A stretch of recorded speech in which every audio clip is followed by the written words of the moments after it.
생각하며. 안녕하세요. 걸으며 생각하며 여행작가 문일식입니다. 임진왜란 중 이순신 장군의 활약은 너무도 컸습니다. 지난해 영화 명량을 통해서도 충분히 알 수 있습니다. 이순신은 묵과의 급제에 북쪽 변방의 오지인 삼수에 첫 부임을 했습니다. 그렇다면 이순신이 최초로 수군으로 부임했던 곳은 어디일까요?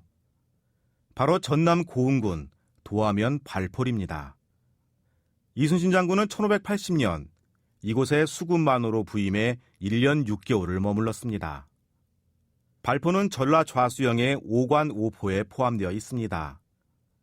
전라 좌수영이 관할하는 순천 도호부, 나간군, 보성군, 지금의 고흥군인 흥양현과 광양현을 오관, 고흥에 있는 녹도진과 발포진, 사도진과 여도진, 여수의 방답진을 포함해 오포라고 합니다.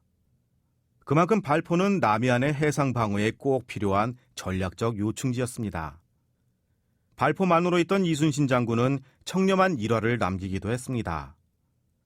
당시 전라 좌수사 성박이란 사람이 검은고를 만들기 위해 발포 수군령의 객사 마당에 있는 오동나무를 배려했습니다.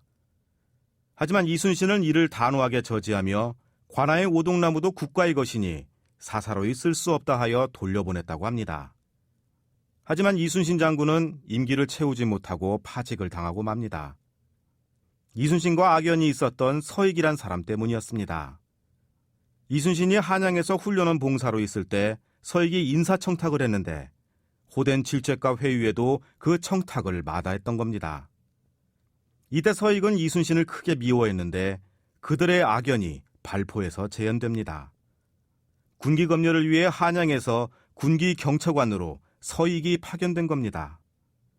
앙심을 품고 있던 서익은 이순신의 평가를 절하해 결국 파직하게 만들었습니다. 이로써 부임한 지 1년 6개월 만에 발포를 떠나야 했습니다. 이렇게 이순신의 흔적이 남아있는 발포에는 당시에 선박수리와 정박을 했던 굴강과 해안 방어를 위해 쌓았던 발포 만호성이 복원되어 있습니다. 또 하나, 발포항에는 발포 역사 전시체험관이 들어섰습니다. 이순신 장군과 발포, 그리고 임진왜란의 이야기가 소소하게 담겨 있습니다. 고흥에 가신다면 이순신의 첫 수군 부임지 발포에 꼭 들러보시길 바랍니다. 걸으며 생각하며. 지금까지 문일식 여행작가였습니다.